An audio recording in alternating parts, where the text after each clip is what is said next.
राम राम साथियों, संसद का शीतकालीन सत्र चल रहा है। लोकसभा और राज्यसभा के सदस्य अपने अपने क्षेत्र के मुद्दे व मांग आदि उठा रहे हैं। इसी कड़ी में मंडला संसदीय क्षेत्र व बालाघाट संसदीय क्षेत्र के कौन से मुद्दे उठाए जा रहे हैं, चलिए आप लोगों को दिखाते हैं। वीडियो शुरू करते हैं, लेकिन उससे पहले हमारे YouTube चैनल को पहली बार देख रहे हों तो अभी सब्सक्राइब जरूर कर लीजिएगा। चलिए वीडियो शुरू करते हैं। साथियों, 1 दिसंबर से 19 दिसंबर तक संसद का शीतकालीन सत्र चलाया जाएगा, जिसके 5 दिन बीत चुके हैं। आज छठा दिन चल रहा है। अब तक मंडला लोकसभा सदस्य पूर्व केंद्रीय इस्पात एवं राज्य मंत्री मंडला सांसद फग्गन सिंह कुलस्ते शुरुआती 5 दिनों में नजर नहीं आए हैं। हालांकि पिछले शीतकालीन सत्र में जो 25 नवंबर से 20 दिसंबर 2024 में चलाया गया था, उसमें 4 दिसंबर को विचार तथा पारित किए जाने के लिए विधेयक रेल संशोधन विधेयक 2024 पर उन्होंने क्या कहा था, देखिए।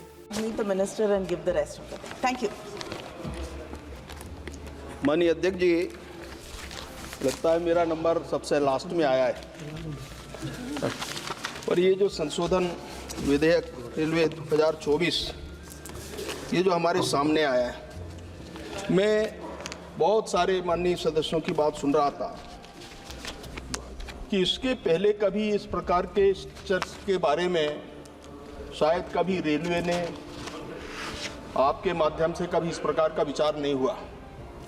ये पहली बार आपके माध्यम से माननीय रेल मंत्री जी ने, हमारे प्रधानमंत्री जी ने ये एक बहुत अच्छा एक रेलवे के स्ट्रक्चरिंग के बारे में ये जो सजेशन लेके आए, इससे बहुत सारी जो कमियां हैं रेलवे के अंदर, हम उनको और कैसे बेहतर बना सकते हैं, ये रेलवे मंत्री जी ने सारे विषयों को ध्यान में रख करके आज आपकी बहुत तारीफ हो रही है।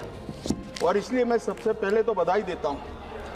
वास्तव में धीरे धीरे हम जिस दिशा में आगे बढ़ रहे हैं, अभी माननीय अध्यक्ष जी ने भी कहा कि बहुत सारे जो कानून थे वो आज बदलाव की ज़रूरत है। हम बहुत बार ऐसे अनुभव किए हैं कि पुरानी घटनाओं को भी हम देखते हैं और इसके कारण कभी इस प्रकार की कोई एक्सीडेंट, कोई दुर्घटनाएं होती हैं तो उसमें से उसका समाधान कारक कोई सरलता नहीं हो पाती। ये बहुत अच्छा उपाय हो सकता है। इसके लिए जो सामने बिल आया है, मुझे लगता है ये हमको देखना चाहिए और पूरे हाउस को इस पर एक मत होकर के सर्वसम्मत इस पर विचार करना चाहिए।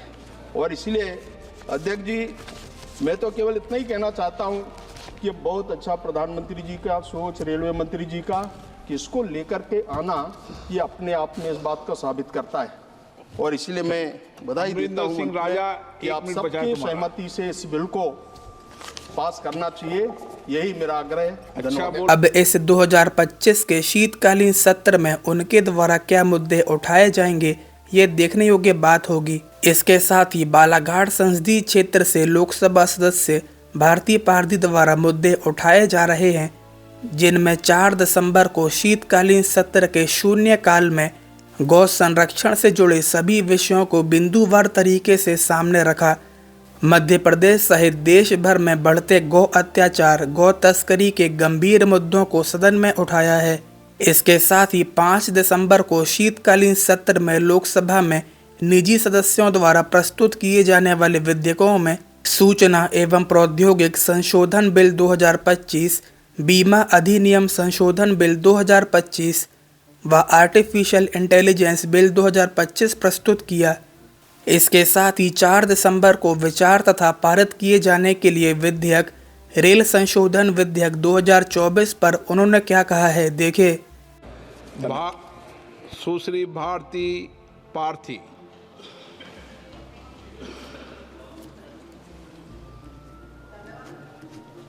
बटन दबाओ।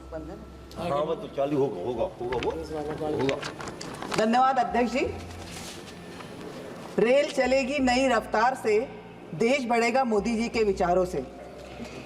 मैं रेलवे संशोधन विधेयक 2024 का समर्थन करने के लिए खड़ी हुई हूँ, जिसके लिए मैं आदरणीय प्रधानमंत्री जी और माननीय रेल मंत्री जी का आभार प्रकट करती हूँ। यह विधेयक भारतीय रेलवे के कानूनी ढांचे को सरल और प्रभावी बनाने के लिए अत्यंत महत्वपूर्ण है। भारतीय रेलवे न केवल हमारे देश के विकास का आधार बन रहा है बल्कि आधुनिकता का समावेशिता का भी प्रतीक है। माननीय अध्यक्ष जी, प्रस्तुत विधेयक में रेलवे बोर्ड अधिनियम 1905 और रेलवे अधिनियम 1989 का एकीकृत और प्रशासनिक ढांचे को सरल बनाया गया है। केंद्र सरकार द्वारा बोर्ड के सदस्यों की संख्या, उनके अनुभव और योग्यता को स्पष्ट किया गया है। निर्णय लेने की प्रक्रिया तेज और प्रभावी होगी। यात्री और माल ढुलाई सेवाओं की गुणवत्ता को बढ़ाने पर जोर दिया गया है। सुरक्षा उपायों को सुदृढ़ करते हुए तकनीकी नवाचार को बढ़ावा देने के लिए भी कानूनी प्रावधान किए गए हैं। भारतीय रेलवे देश की जीवन रेखा है। यह प्रतिदिन 2 करोड़ से अधिक यात्रियों का उनको मंजिल तक पहुंचाता है। 95% यात्री सामान्य और स्लीपर कोच का उपयोग करते हैं, जो इसे आम जनता की सच्चा परिवहन का साधन बनता है। अमृत भारत स्टेशन योजना के तहत यात्री सुविधाओं में सुधार और स्टेशन को आधुनिक बनाया जा रहा है। रेल के वित्तीय प्रदर्शन में भारी सुधार हुआ है। महोदय जी, मैं अपने संसदीय क्षेत्र से कुछ मांगों को माननीय रेल मंत्री जी का ध्यान आकर्षित करना चाहती हूँ। मेरा जो जिला है वो नक्सलाइट एरिया है, जहाँ पर रेल की सुविधाएं बहुत कम है। समीपस्थ गोंदिया ही एकमात्र स्टेशन है। गोंदिया बालाघाट नैनपुर जबलपुर रेल मार्ग का दोहरीकरण की परियोजना क्षेत्र के विकास के लिए आवश्यक है। इस मार्ग का दोहरीकरण न केवल यात्रियों को सुगमता बढ़ाएगा बल्कि माल ढुलाई की दक्षता को भी बढ़ाएगा। वर्तमान में पातालकोट और पेंचवेली जैसी जो ट्रेन है पातालकोट फिरोजपुर कैंट से छिंदवाड़ा तक संचालित होती है, इसका विस्तार सिवनी नैनपुर होते हुए बालाघाट तय किया जाना चाहिए। और एक नई रेल जो एशिया की सबसे बड़ी कॉपर की माइंस मेरे यहाँ है, जहाँ पर रेल का कोई साधन नहीं है। एक नई रेल लाइन जो कि रायपुर से होते हुए यदि अगर वो हमारे उस क्षेत्र को जोड़ा जाएगा तो निश्चित तौर पर वहाँ पर हमारे यहाँ पर सुविधा होगी। निष्कर्ष यही है कि यह विधेयक न केवल कानूनी ढांचे को मजबूत करेगा बल्कि रेल के संचालन को अधिक प्रभावी और पारदर्शिता बनाएगा। अतः मैं अपनी बात को विराम कुछ पंक्तियों के माध्यम से देना चाहूँगी। बजट बढ़ा, रेल बढ़ा हर घर का सपना है, हर कोने से जोड़ने चला। मोदी जी का विजन अपना है, मोदी जी का विजन अपना है। धन्यवाद अध्यक्ष जी। कुलदीप इंदौरा। साथियों, शीतकालीन सत्र 2025 में मंडला संसदीय क्षेत्र व बालाघाट संसदीय क्षेत्र से अब तक रेलवे के मुद्दे नजर नहीं आए हैं।